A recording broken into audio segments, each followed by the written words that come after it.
सिद्धू मूसेवाला की मौत पर पूरा पंजाब खामोश हो गया था। लेकिन सिद्धू मूसेवाला से पहले एक घटना पंजाब में ऐसी ही और घटी थी, जब पंजाबी म्यूजिक इंडस्ट्री के सबसे बड़े स्टार या कहें कि super duper star Amar Singh चमकीला की हत्या हुई थी।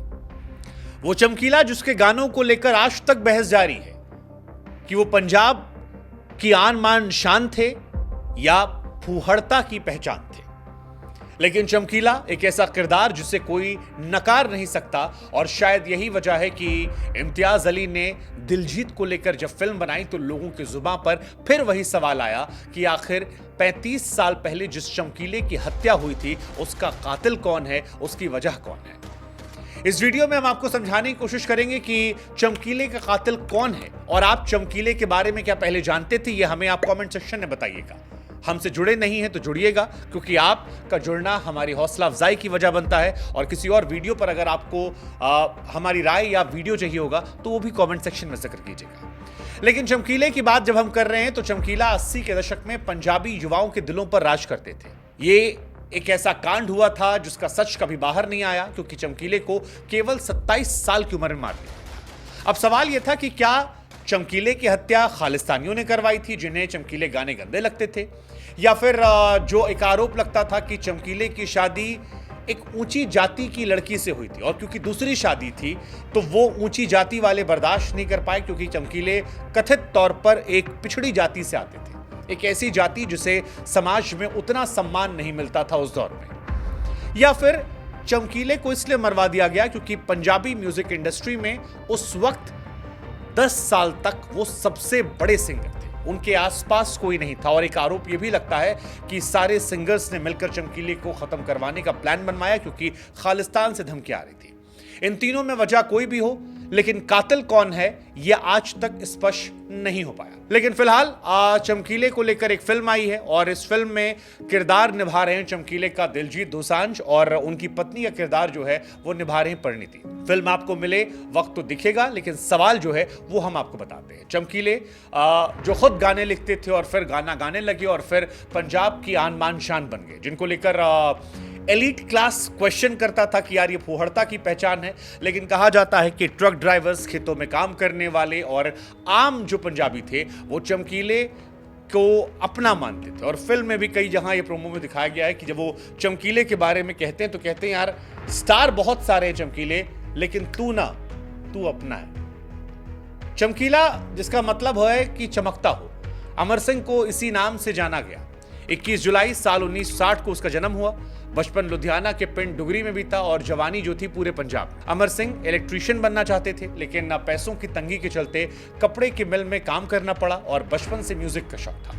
शौक के चलते हारमोनियम और ढोलकी सीख ली। कपड़े की मिल में काम करते करते अमर सिंह गाने लिखने लगे। 18 बरस की उम्र में अमर सिंह ने सिंगर सुरिंदर शिंदा के लिए गाने लिखना शुरू किया, और घर का खर्च निकालने के लिए कुछ वक्त बाद गाना भी गाना शुरू कर दिया। कहा जाता है कि उनके लिए बहुत सारे गाने लिखे, और जिससे इनका करियर जो है वो भी 7वें आसमान पर चला गया। लेकिन चमकीले को जब एक्सीडेंटल मौका मिला, क्योंकि वो सिंगर थोड़ी देर से आए थे और चमकीले ने मंच पर आकर गाया, तो फिर चमकीले के गाने की लोगों को लत सी लग गई। कहा जाता है कि लोग अपने गानों में रोजमर्रा की जिंदगी के संवाद को जब चमकीले के जरिए सुनते थे तो चमकीले के दीवाने हो जाते थे। चमकीले का गाना उनके लिए एक नशे जैसा हो गया था, जिससे सुने बिना वो रह नहीं पाते थे।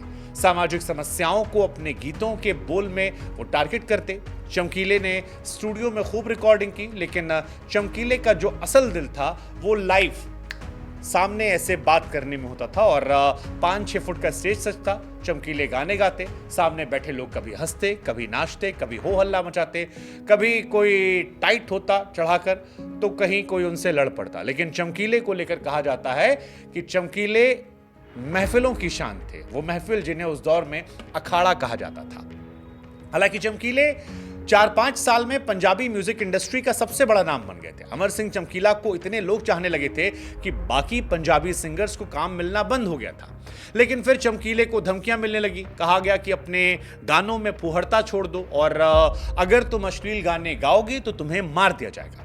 शुरुआत में चमकीले डरे, समझे, लेकिन बाद में जब उन्होंने गाना गाना छोड़ा और फैंस के बीच में गए तो फैंस ने कहा कि हम आपसे डिमांड करते हैं कि आप हमें वही सुनाइए जो हम सुनना चाहते हैं। चमकीले के दोस्त अक्सर ये कहते थे कि चमकीला स्टेज पर अपने प्रशंसकों का गुलाम था, वो कभी उन्हें मना नहीं कर पाता और यही मना ना कर पाना उन्हें दुनिया से विदा कर गया। तारीख थी 8 मार्च साल 1988। जालंधर से करीब 40 किलोमीटर दूर महसममपुर में अमर सिंह चमकीला का एक स्टेज शो था। दोपहर 2 बजे चमकीला अपनी टीम के साथ गाड़ी से शो वाली जगह पहुंचे।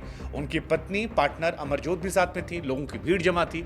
अमर सिंह चमकीला, अमरजोत और 3 दूसरे म्यूजिशियन गाड़ी से उतरे, स्टेज की तरफ बढ़ रहे थे। तभी भीड़ में से तेज रफ्तार मोटरसाइकिल से 3 लोग आए। तीनों के हाथों में हथियार थे और अंधाधुंध निशाना मार दिया।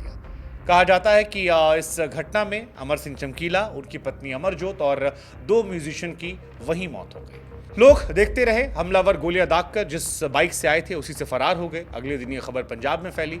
उस वक्त पंजाब में आतंकवाद पीक पर था। खालिस्तान समर्थक उग्रवादियों का विद्रोह जोर पर था। कानून व्यवस्था की हालत खराब थी। हर रोज एनकाउंटर होता था।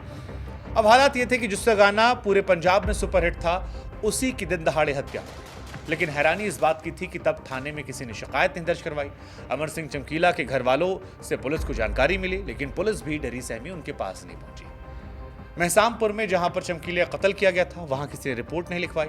पुलिस ने भी खुद तफ्तीश के लिए बात आगे नहीं बढ़ाई। रिपोर्ट के मुताबिक बाद में किसी तरह से पुलिस में कुछ शिकायत हुई, जांच शुरू हुई और ये सवाल बरकरार है कि चमकीले की हत्या क्यों हुई। अमर सिंह चमकीला, उनकी पत्नी अमरजोत की हत्या को लेकर पुलिस की जांच में कभी भी कातिल का ना पता लगा, ना हत्या की वजह साफ हुई। हाँ, कई तरह की बातें जरूर आई, जैसे कि क्या चमकीले और उनकी पत्नी की हत्या ऑनर किलिंग थी। ऑनर किलिंग इसलिए क्योंकि अमरजोत अमर सिंह चमकीला की दूसरी पत्नी थी। दोनों की गाने से जान पहचान हुई थी और चमकीले की टक्कर की सिंगर थी, इसलिए दोनों की जोड़ी सुपरहिट थी। पंजाब ही नहीं, विदेशों में भी काफ़ी पसंद किया गया। लेकिन कहा जाता है कि अमर सिंह चमकीला क्योंकि पिछड़ी जाति से आते थे, उनकी पत्नी जट सिख थी।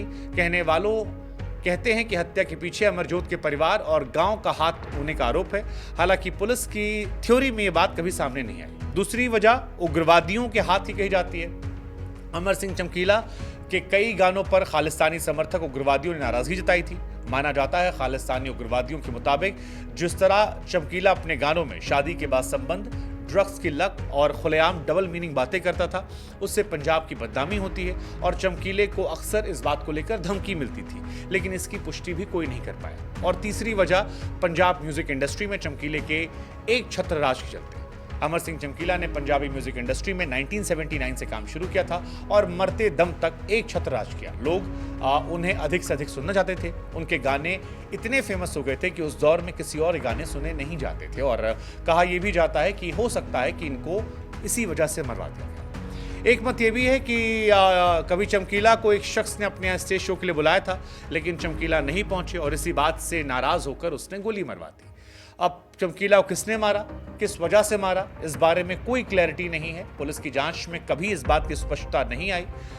जाहिर है चमकीले की बात पॉपुलर कल्चर करता रहा है। 2018 में भी एक फिल्म आई थी महसामपुर, फीचर या डॉक्यूमेंट्री के खांचे में फिट होने से इंकार करती। इस फिल्म में भी चमकीला और अमरजोत की हत्या से जुड़े प्रश्नों को टटोला गया था। फिल्म की तारीफ हुई थी। अब इम्तियाज अली भी फिल्म ला रहे हैं और चमकीले की जिंदगी को बड़ी खूबसूरती से एक्सप्लोर किया है। फिल्म में दिलजीत दोसांझ ने जबरदस्त काम किया है। परिणीति जो है वो भी ठीक ठाक नजर आई हैं। लेकिन सवाल चमकीले को लेकर 35 सालों बाद भी बरकरार है कि चमकीले का कातिल कौन।